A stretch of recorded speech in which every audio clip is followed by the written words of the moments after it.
Good morning, good afternoon, good evening, and welcome wherever you are to FreeThought Hour, my weekly show involving a guest or more than one guest sometimes. And we listen to that guest tell us their life story up to the present day. And we maybe have a discussion about some attitudes towards propositions. And I've got a great guest today. He's somebody I've known online in social media form for many years. He is Thomas Boakye. Welcome, Tom. How the devil are you? It's like I'm chasing the devil every day in my prayers.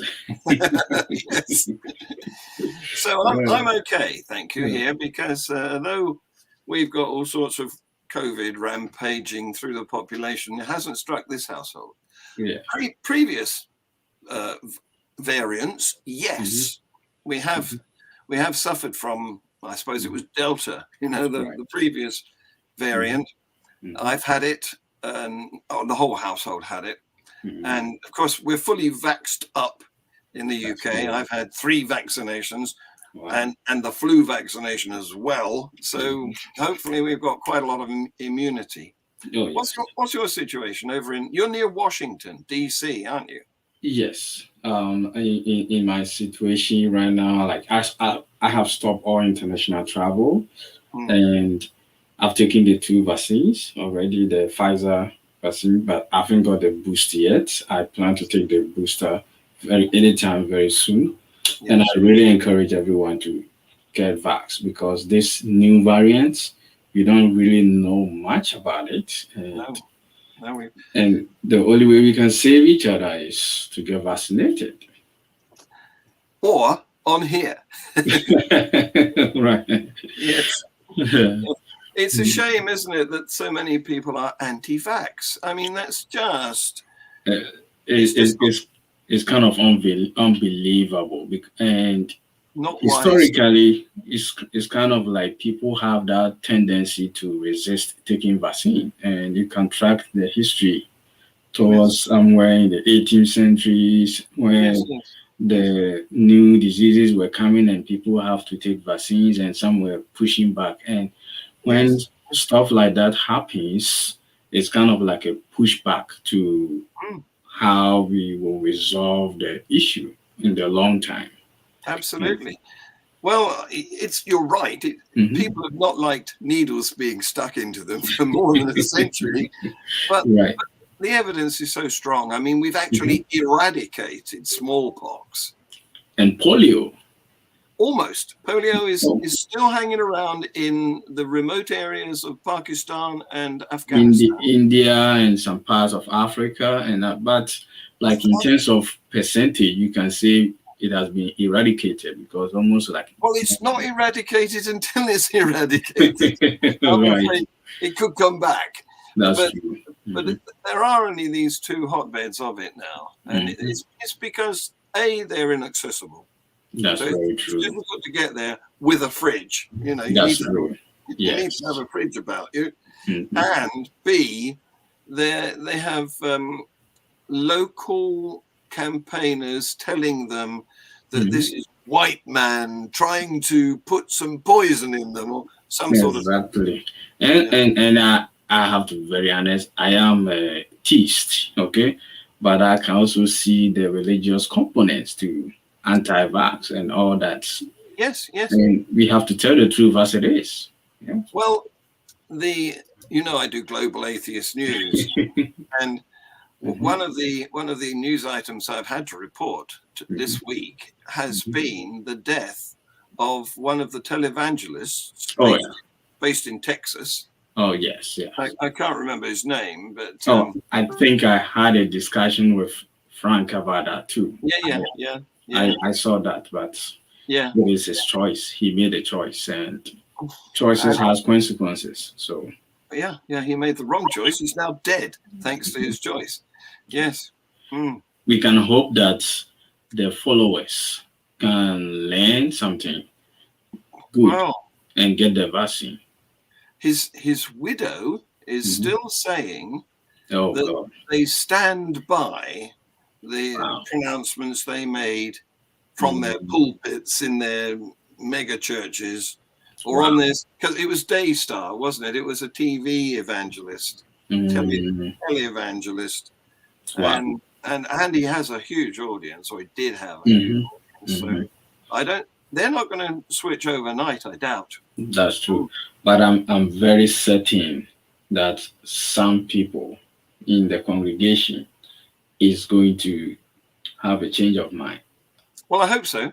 I hope the wiser ones. Frank's saying, "Yup." I think it's about our conversation about the televangelist. Oh yeah. Thanks for watching, Frank. Yeah. Thanks it's for kind watching. of a sad situation. Yes. Very sad. Anyway, this is meant to be about my guest, and that is you. So, Thomas, please tell us how you got to be the man you are today. The Thomas Boakye, based somewhere near Washington, D.C. And you've traveled, you've come a bit of a journey, haven't you? Right. Tell us about that journey. Yeah. So it's like we are asking about 35 years journey from the day that I was born. And I was born into a Christian home, very conservative home, as a Seventh-day Adventist. And I lived almost like 24 years of my life as an Adventist, practicing Adventism, going to church on Seventh day. And with time, I've had so many changes in my personal life, the way I was raised in more dogmatic way. And currently, I don't really see myself more dogmatic, but I've learned to appreciate everyone who you are, irrespective of where you come from. That I need to look beyond how I was raised, like seeing people as one Christian alone and rejecting the rest. Those days are not in me anymore. So, like, I would say this. Can I just dive a bit deeper into some of what you've already said? Good. Hold your thought that right. what we're going on to say. Let's just track back a bit. You were a Seventh-day Adventist. Yeah. Now, I don't know much about that. All I know is that it's a minor Christian denomination. Yes. A more extreme. It started in the United States. It's a Protestant church, and they hold their services on Saturdays. Oh, Saturday. Yes. Yeah. Oh. So you start the week on Sunday. Yes. Right now I'm not a routine church goer. Okay. No. So that, like you said, my experience. So I'm just sharing the 35 years of experience at a certain point in time. Before you go on to that again, I just wanted to find out a bit more about what Seventh-day Adventism is like, because I know it's a Protestant version of Christianity, but what marks it out as different from, say, Pentecostalism, apart from going to church on Saturday? What is the rest of the doctrine like? Right. So I'll say this: the Seventh-day Adventist is like Christians who are like practicing Judaism, broadly speaking. Okay, because one, they lay much emphasis on obedience to the Ten Commandments, specifically the Sabbath, keeping the Sabbath holy, and that distinct them from the rest of the people that goes to church on Sundays. So is it Old Testament rather than New Testament then? Because you said a bit like Judaism. Yeah, it's like the practice, like observance of the Sabbath. It's like they observe it like similar to the Jewish. Yes. So, so Frank has got a contribution to this. I think he knows a bit more about Adventists than I do. He said he said young Earth Christianist, of course, and anti-evolutionist, of course. It's very conservative type of Christian. Okay, so if you practice Adventism, you should be expecting like nothing else than the Bible, what the Bible specifically says, and nothing else. Okay, Right. so that was my background. Okay, So the Bible is true. Mm-hmm. Yeah. Right. Yeah. And at certain point in my time, okay, I would say that even people who were not even going to church on seventh day, okay, I will classify them as like they've been condemned, okay, because they are not strictly observing the Ten Commandments, all of the Ten Commandments, especially the Sabbath day. So, like, if you are to go like precisely what the Bible says, then Christians, everybody has to be worshiping on Saturdays, not Sunday. Okay. Yeah. And I was going around preaching this to people and all over Ghana. And then I came to the United States. I started going to church for some time, and I had encounter with people. Okay, we shared ideas, including you. Can I track you back a little bit to yes, Ghana? Right. Because you said that the Seventh-day Adventist denomination or sect began in the US. So, but obviously at some stage it went to Ghana from the US. It went to Ghana. Missionaries. I'm not specific about the year, but it should be somewhere there, likely maybe when the American missionaries were coming to Gold Coast. Gold Coast, and then they started the evangelism and they converted many people. So it's one of the dominant denominations in Ghana. In Ghana, well, I've been to Ghana a few times, and Methodism is also big in Ghana. Yes, that's bigger than Seventh-day Adventism. Right. But this is southern Ghana, of course, because the north is Muslim. Yes. Right. But so the coast, there's a lot of interesting historical cities along the coast there. The Gold Coast, as it was, you mentioned. And is that where you were located when you were in Ghana? I was born in the second city, the largest city, Kumasi. Kumasi, yes. Kumasi, yes. So I lived most of my time in Kumasi and then moved to Accra, the capital, when I started my university education. And then, so that makes you an Ashanti. Oh yeah, I am an Ashanti. Yes. So from then, from Kumasi to Accra, and from Accra to Washington D.C. Yes. Well, I've been to Kumasi and I've seen the stool and everything of the golden stool. Yes. Anyway, let's go back to your story. You somehow you got from Ghana to the US. Tell us about that bit. Oh, okay. So like as soon as I finished the university, then I had an opportunity to come and live in the US as a permanent resident. So I moved into the United States, I think 2011. And was that thanks to your university qualification? Not really, but it's kind of like I made a decision that this is United States that I want to stay. So I fill out the application, we go through the embassy, you are interviewed, they do background check and everything. So once you are satisfied that they can approve you to come and live in the US, fine. Nothing stops you. So like I went through that process and then I moved into the United States. That's difficult, isn't it? Starting out in a new country, presumably. I don't know whether you had any relatives that were already there that you could go and stay. No relative, no family member. Yeah, so starting out alone in a new country, that's especially really... Washington D.C. Yeah. And how did you manage? How did you find accommodation? What did you exist on? Where did the money come from?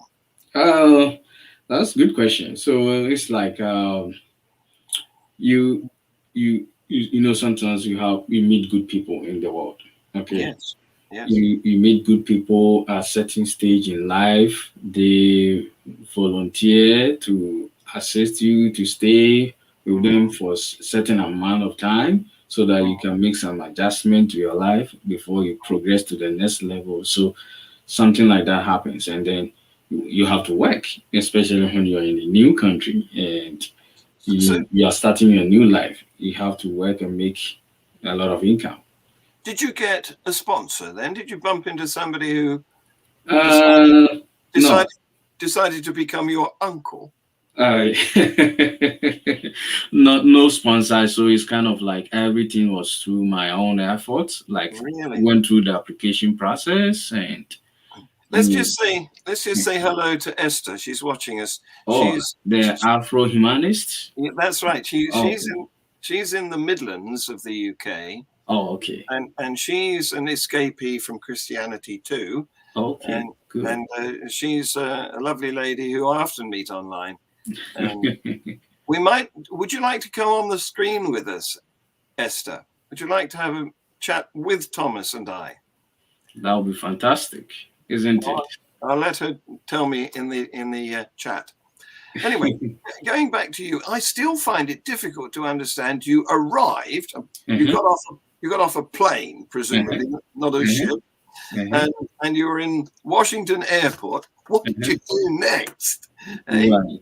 Like I was saying, like, good people are all over the place. So like I had this Ghanaian friend that I initially stayed with. Oh, so you did have, although you had no relatives there, you had a friend. So Ghanaian friend. So I settled with him for some time. Then I started the process of settling down. A friend with a couch, you could say. Right. And then I have to start going to school again, doing my masters, and then after school, then I have to start working, and then life started becoming stable for me now. Yeah. And then you started a business? Right now I'm currently working for the government. So no business yet. Yes. They're a pretty stable employer, unlike trying to make it in your own business, which is a very iffy situation. Right. That's very, very true. So you had to presumably get up to speed with laptops and things. I know back in 2011 they weren't that common in Ghana. Oh, I think it was, because like when I was in the university 4 years, I was using laptops throughout. Yeah, well, I haven't been to Ghana since about 2007. And at that time, if you wanted to have access to a computer, you had to go to an internet cafe. Oh, wait, even in high school, we were having access to laptops. Really? I remember, 2007, I was in high school and we had laptops. Well, I wasn't there as a pupil, of course.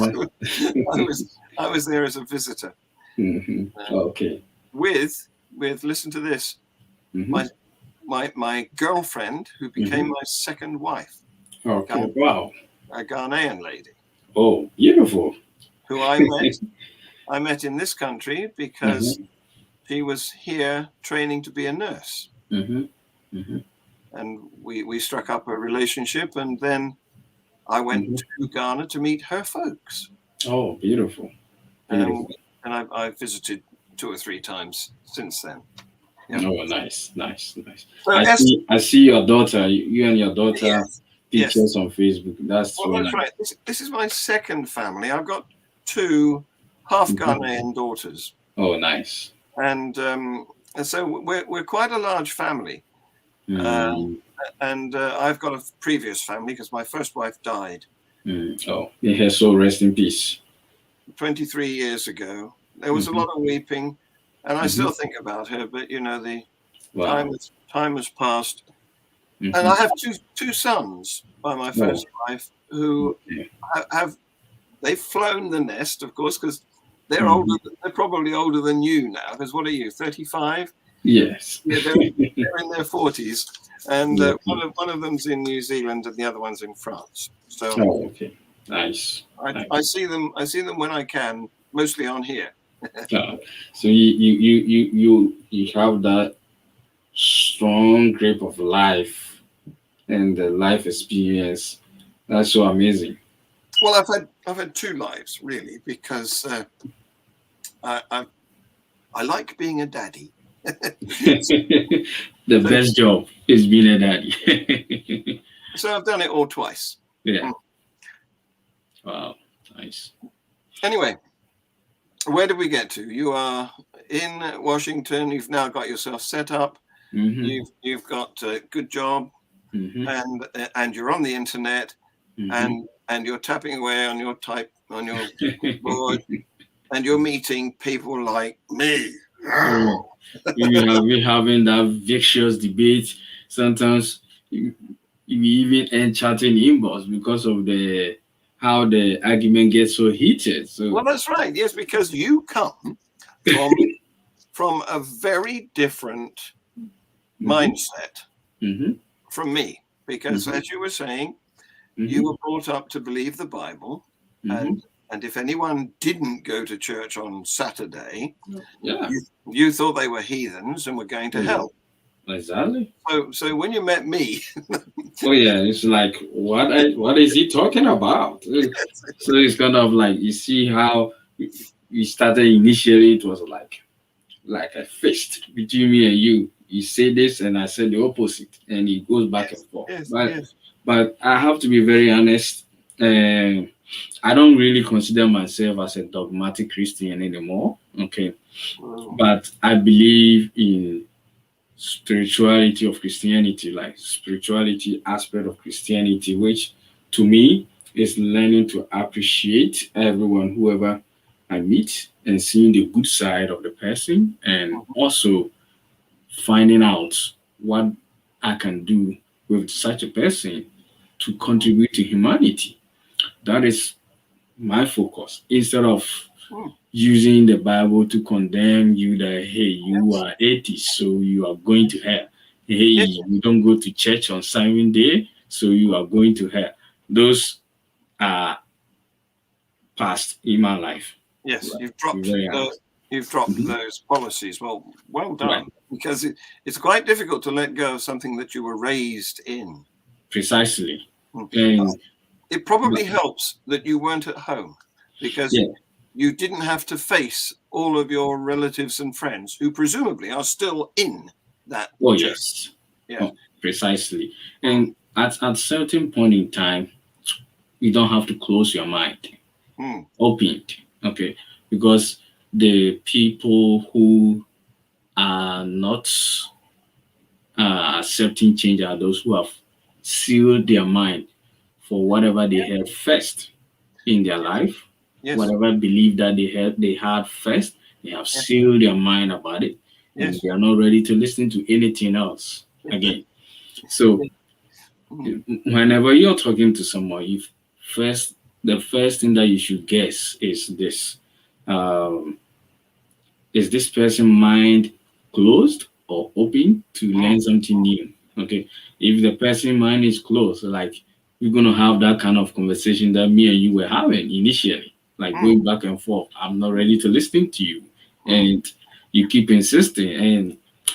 But over the years, I've learned to appreciate you. Like I said, my conversation with you has taught me to value evidence very much.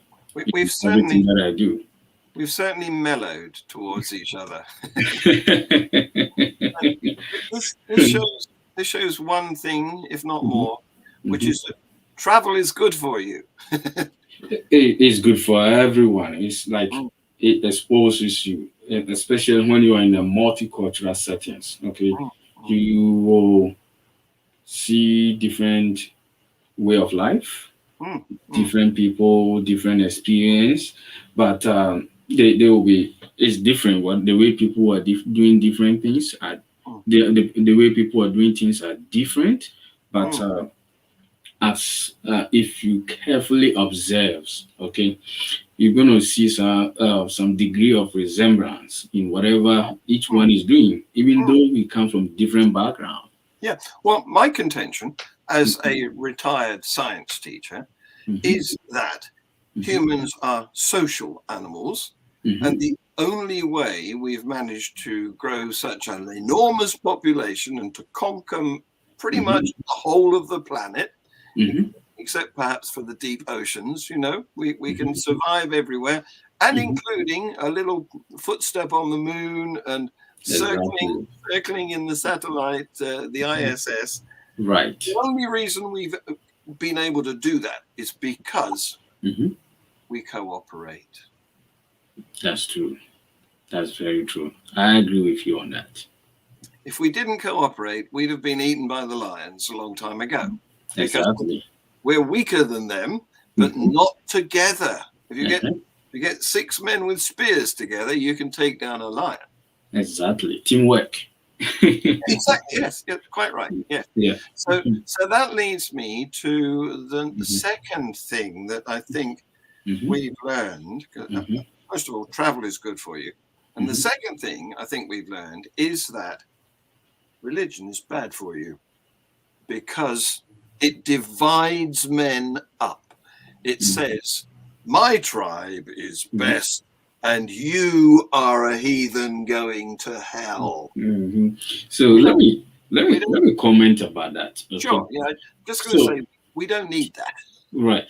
I took this course in college called Sociology of Religions. Okay.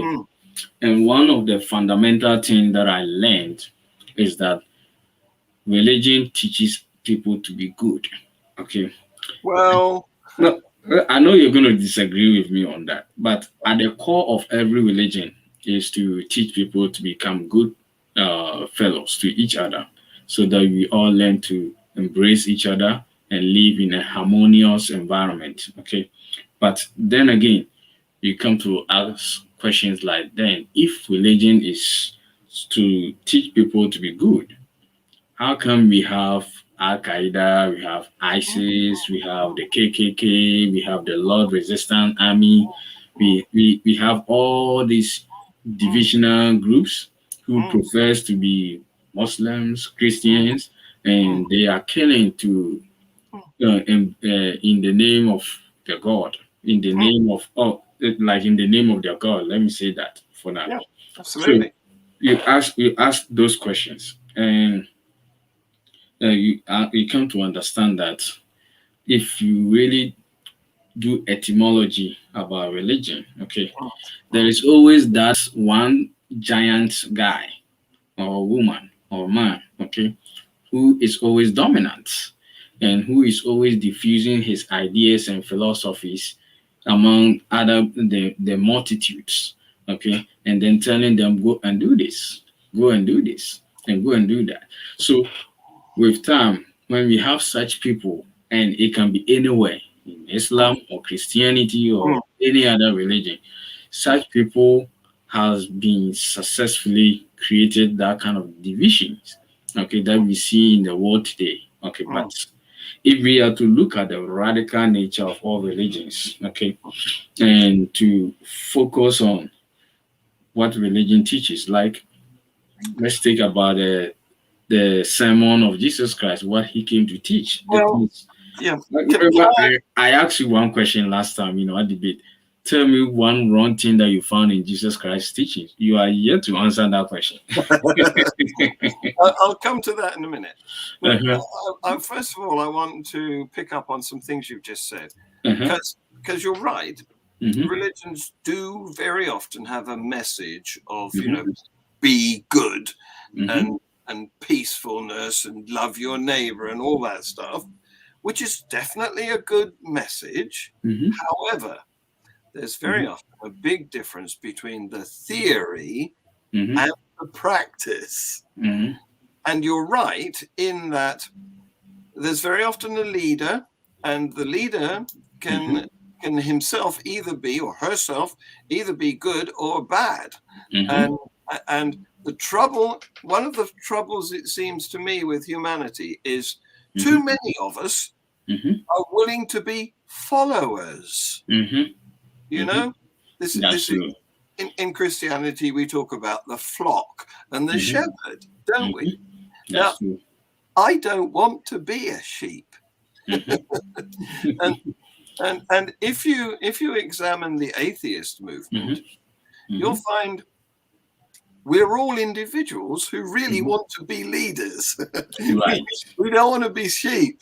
Right. And from my point of view, because I don't know if you know, but I'm currently the president of Atheism UK, and so nice. I'm in the role of a leader. Congratulations on that. Thank you. So I'm in the role of a leader. But let me tell you, it's not easy to lead atheists. Yeah. Well, we talk about atheist leaders as trying to herd cats, because you know cats are not controllable. But we can say some prominent ADs like Richard Dawkins. I'm not sure if I'm pronouncing the name. He has a lot of followers. Okay. Well, yes, but yeah. I mean, just to come to the point. Okay, like if assuming Richard Dawkins chooses to be a bad person, and he decides to incite the atheists who are following him to cause violence wherever they are. You know, he has the ability to do that. I don't think so.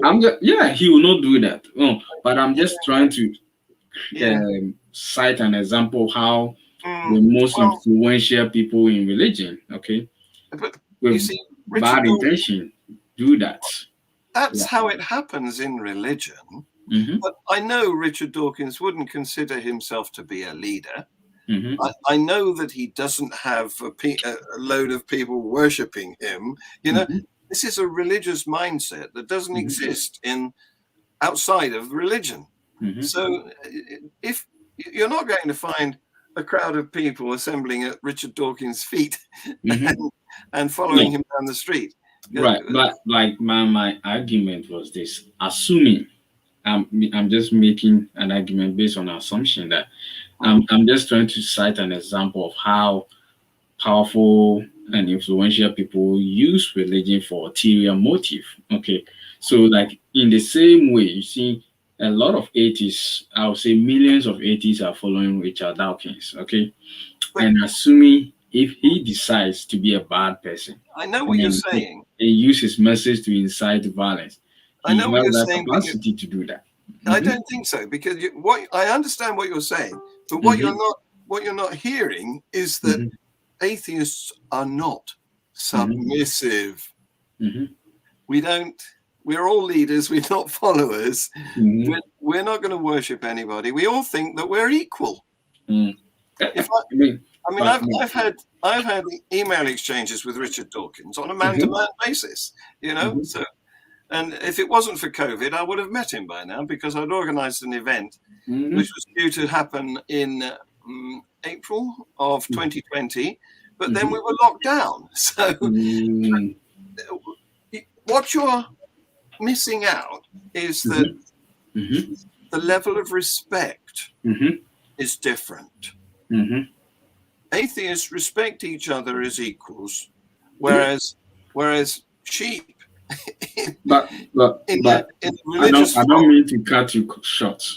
Okay. That respect component and equality that you're talking about, you're gonna find the same thing in every religion. Okay, where their leaders taught each other to respect and see each one as equal. Okay, but in practice you don't see it. So it's kind of like it's a human phenomenon. It cut across. So one person cannot take the credit for. Okay, let me give you an example. Let's look at the Anglican Church, or it could be the Roman Catholic Church. What you have there is a very obvious hierarchy. At the bottom, you have the congregation. Then you have the vicars, pastors, priests, whatever you want to label them. Right. And above them, you have the bishops or the cardinals, whatever you want to call them. And then you have the archbishops. archbishops. And the rank and of then you have 5. a pope, or in the case of the Anglican Church, of course, the Pope is the monarch.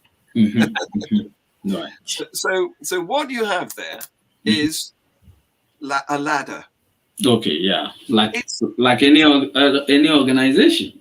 Well, no, not like any organization. Very much like military organizations. Well, but like in terms of any business setting, every business has that organizational structure. Like we have the board of directors, we have the CEO, the general manager, and all the way to the front. I see what you're saying, but it's not so rigid, is it? It's not like the military hierarchy where the private has to do what everyone says. The corporal has to tell the private what to do, but do what the sergeants and the captains and the generals say. I get your point right there, because I know that in religion, like let's take the Catholic Church, for example. The orders are coming from the Pope, and it's hard to see the resistance if the Pope said something. But I agree. Among the atheists, you can disagree on that issue.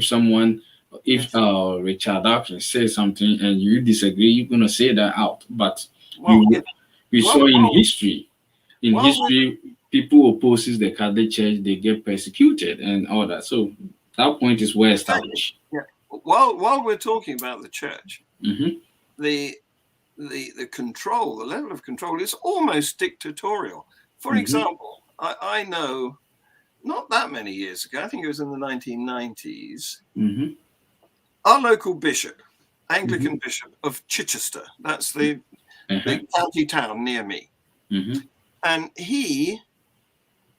one of his clerics, one of his very low-level members of his organization, came out publicly as saying that God is the sum total of all our social, communal feelings. Everything that we see. And guess what happened?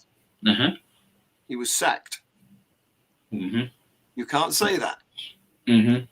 God is a wonderful, worshipful, supernatural agent with immense power, omnipotent, omnipresent, omniscient, omnibenevolent, all that stuff. So you can't say it's just our good feelings. You can't say that and keep your job. So, and he was more or less dragged out of his church, and he's not been able to work as a priest or pastor or vicar ever again, because the bishop pointed the finger of "you've been fired" at him, and that's all he needed to do, because he has this dictatorial power. Now, where the opposite sort of social arrangement from a hierarchical one, pyramid, going up to the big controller at the top, and in the case of believers, the big controller at the top, of course, is God, who is otherworldly. The other arrangement that you can have, the other social structure that you can have, is much more horizontal. And I've been in that because I was a teacher for most of my working career. And a teacher is the boss of his own domain. I didn't go and interfere with the French teacher's work, and the French teacher didn't come into my laboratory and interfere with my science lessons. Yeah, but at some point you can collaborate. We were all equal. We were all on the same staff. We were all doing equivalent jobs in our specialism. And that sort of arrangement is the academic arrangement. You don't have a boss of a university who can point the finger and say you're fired. He's got a board of trustees to discuss things with. He's got a council of lecturers or whatever the organization is, and it's very much more a communal decision rather than a dogmatic top-down one from the boss. And we call this the collegiate structure. And that's a big difference between religious people who think in terms of the pyramid with the God boss and control all the way down. Yeah. So let's talk about the structure that you just highlighted about. So it has to be something ancient, okay? Because if you go through the Bible and like how Christians got their model of order of leadership, as well as Muslims and any other religion, they just got that from Judaism, okay? And if you look at Judaism, it's like Yahweh is at the top here, then followed by the high priest that Yahweh communicates to the high priest, and then the high priest to the individual priest. There was a particular tribe in the Israelites, ancient Israelites, that were priests. So from Yahweh to high priest to the individual priest, and then to any other tribe.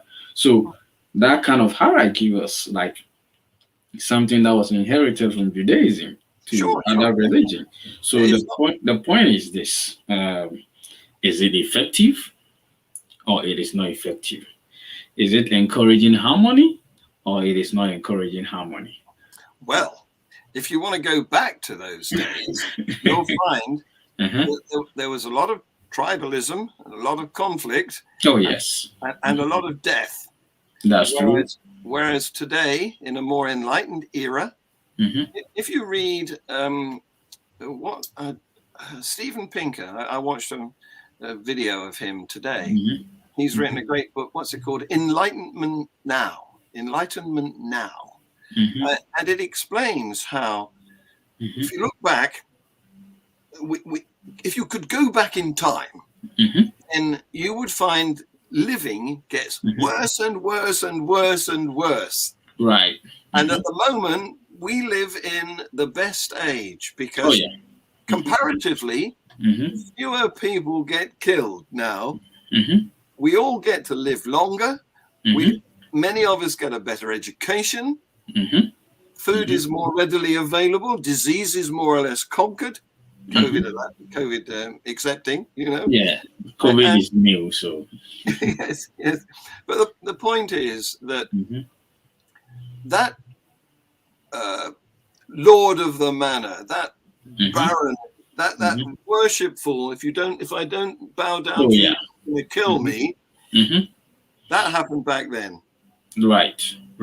We want to leave it behind. We want to get to more social equality. But I will also emphasize that many churches, are becoming more diplomatic, more democratic these days. Even though the hierarchy is there, but there is some sense of diplomacy going on there. And I'm going to cite, for example, like my church, that's the Seventh-day Adventist. Even though they have that hierarchy there, but everything that they do in terms of selection of leaders and everything is very democratic. There's an election, and people vote, they choose the leader that they want them to lead and who they think they shouldn't lead. So that degree of democracy has to be recognized. And I think it's getting better every day as we are evolving. Well, I agree. It's likely because let's face it, if they don't modernize, they die out. And we've got that happening. I could take you to a number of ex-churches within a short journey from here. Some of them have been allowed to go derelict because there's not sufficient population nearby to bother with. Some of them have been preserved as historical artifacts, sites of interest. Some of them have been turned into businesses, and some of them have been converted into houses. Well, I learned that some of the churches are being turned to mosques also. Yes, that's true. Yes, and one former, I don't know whether it was a Baptist church, but it's now an Greek Orthodox Christian church. So I didn't know we had any of those in this country, but apparently we do. Anyway, the thing is that if they don't modernize, if they don't become more socially tolerant, more democratic, churches become extinct, the same as everything else. I can give you another example. I think one of the reasons why the Anglican Church has found itself in this condition, and it happened last century, in the 20th century, we could watch the decline of the Church of England. And part of the reason was they didn't modernize. That's true. They kept the historic old buildings. They kept the wheezy old church organ, That's true. Yeah. So meanwhile, over in the States where you are, the evangelical movement was playing guitars and drums and organ, keyboards, and girl singers. They had chorus group, and that was capturing the attention of the younger people. Right. Whereas the Church of England's market was dying and dwindling. Right. So this is what happens if you don't modernize. That's very, very true. And well, one thing is this: whether religious or not religious, like the point that both of us, me and you, are trying to emphasize is change. Always, change is imminent. Okay, yes. And if you don't change, you die out. Yes. And that affirm one of the theories that I learned in college, that society is not static. Okay, society evolves with time. Oh, you used it. You used the evolve word. I was waiting to hear. Yes. Whether you were going to use the evolve word. Yeah. So, as a former creationist, what's your attitude to evolution? Oh, to me, I have nothing. I think evolution is true. Okay, it's factual. The facts are there. Okay, and it has to be taught. I have no problem with that. And at the same time, I have no problem if we teach children that, oh, this is what the Bible says the universe began, and this is what the Quran says the universe began. Okay, my point is this, John. If me and you, we got the permission to learn all this information, and now we are talking about it, why should we deny the next generation from knowing about that? Absolutely, I'm with you You there. get my point on that. Okay, so to me, I've come to understand this like this. Okay, let's teach everything out and let nature decide what is the right way forward in the future. Let's teach evolution. Let's teach creation. Let's teach everything that we have come to understand today. We shouldn't just put this aside that because we think that this is wrong. No, let the next generation also have the same exposure, and then they make their own observations and contribution. You're preaching to the choir here, because I'm and therefore I support education. So, and that's education on both sides of the coin. I'm very keen to learn as well. But I know, and correct me if I'm wrong. One of your posts, you were like pushing that we should abolish creationism in schools and all that. Correct me. No. I used to teach it myself. When I was teaching what we call A-level biology, that's pre-university biology.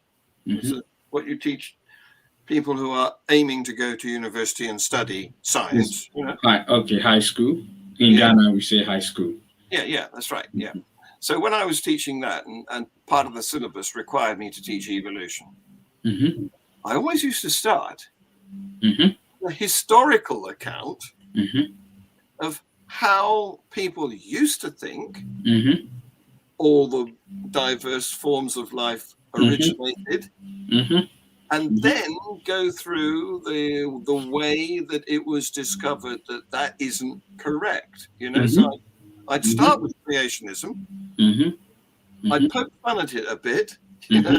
I'd say, this is obviously a ridiculous claim, that God made the whole thing in 7 days, and I'd say something like, "Do you know that the Irish Archbishop Usher actually calculated backwards by adding together all the days recorded in the Bible and worked out the date on which the earth was formed?" Yes, right. Which was October the 24th, 4004 BC at Right. 11 p.m. and that day was a Sunday. So I used to start teaching creationism.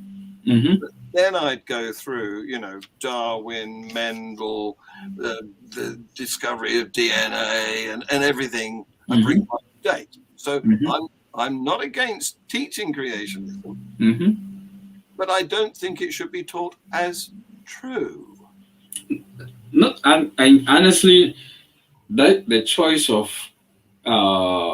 telling people this is the truth and this is the lie, we just have to leave it to the people, the next generation. Okay, just teach it. Okay, absolutely. Just teach it and let the next generation decide on that. It's kind of like, let me be try and a little bit political here. That there are some school of thought that will say that, oh, this historical figure is so let's say this historical figure is too controversial, so because of that, let's kick him out, let's take them out. I'm a student of history. Okay, I don't want historical evidence to be getting lost. I want everyone to come and see it as it is, just as I came to see it, and make my own assessment. I want the next generation to see the same thing. Yeah, you should come here, because unlike the USA, which was pretty much only built in the 1950s or since the 1950s, I'm in a house that's 200 years old. Wow.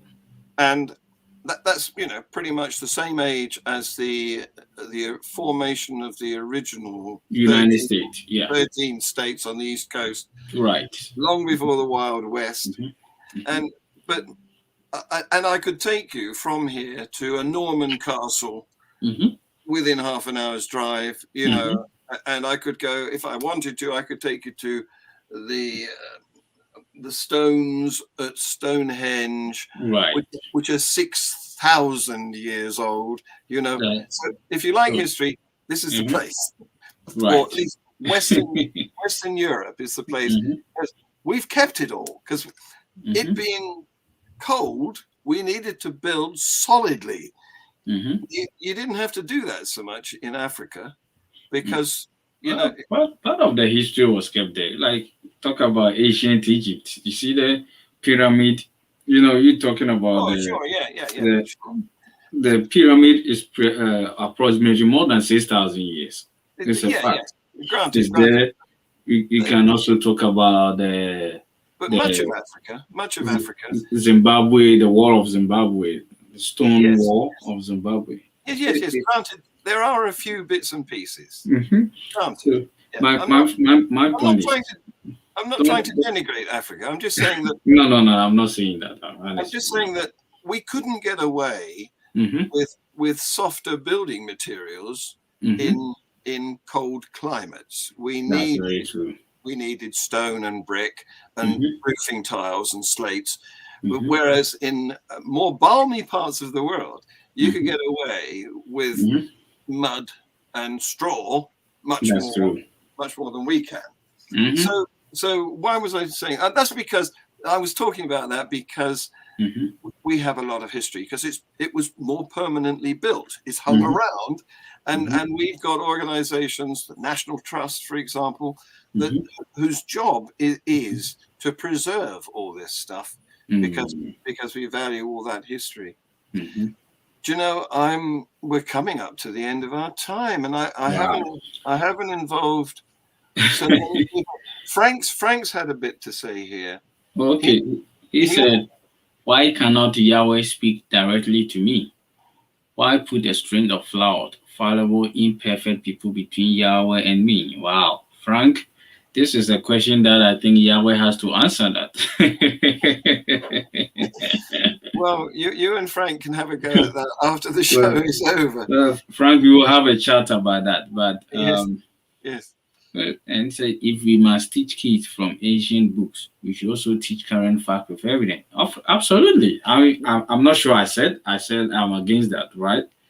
No. I believe that we should teach everything and let them decide, because right now that's one of the things that I won't say I've discovered it recently, but it's become more apparent to me recently through talking to people like you. You can't change anyone's mind. It's no good. People don't like to be told. They like to find out for themselves. So the only person that can change the belief system that's in here is the owner of the head himself. There was nothing I could say in our conversations earlier that would have made you go, I'm wrong, and Uncle John is right. That was never going to happen. But cogitating on it over the years, you've certainly softened your attitude. Oh, yeah. It's because you've done it. You're the only person who can do it. Precisely. It can't be done to you by anyone else. Right. Yeah. And on that, I want to say this.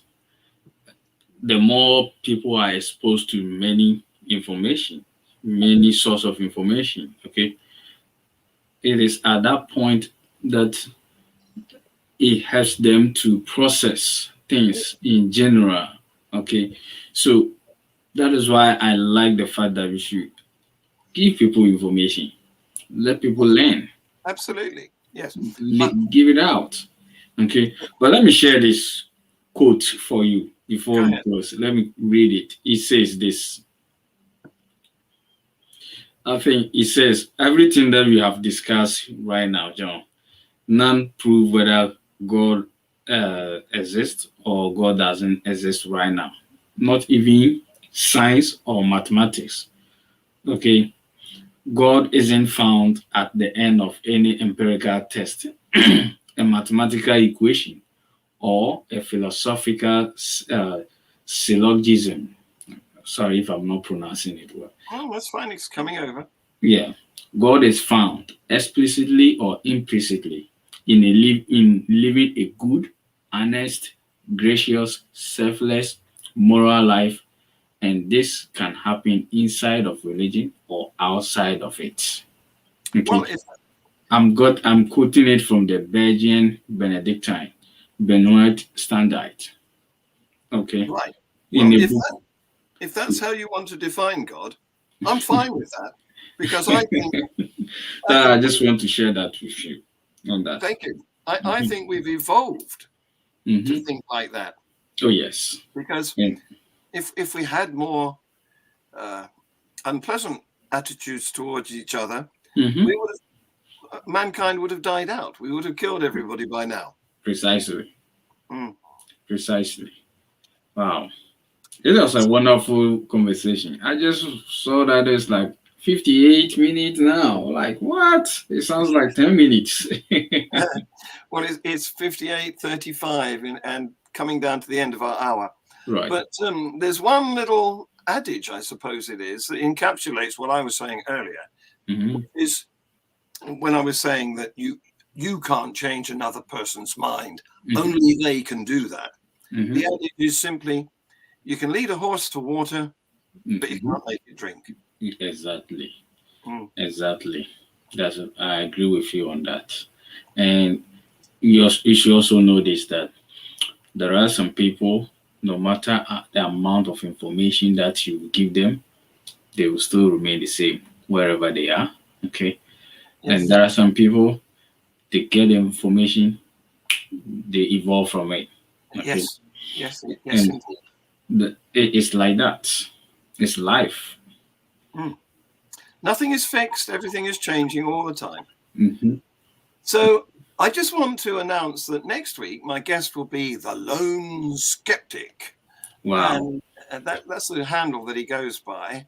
and I will reveal more about him during the course of the week when I make a poster and announce that this is going to happen. Okay. So that will be on FreeThought Hour at the same time on my channel, FreeThought Productions, and it will follow my other show, which is Global Atheist News, which has just finished before we started. Oh, okay. All right. Sounds good. I want to thank you, Tom, for being such a fabulous guest. and I want to thank our audience, both present, thank you for watching, and future, the people who watch our podcasts. And we generally get quite a small but excellent following watching our shows. And you can share the URL as well. Okay. Sounds good. Nice discussion with you. And we look forward for more. We should do it again someday. Yes, someday. We'll communicate. If I have any available time, we'll talk more. There are more topics to talk. Okay? Absolutely. So here is your personal outro. Okay.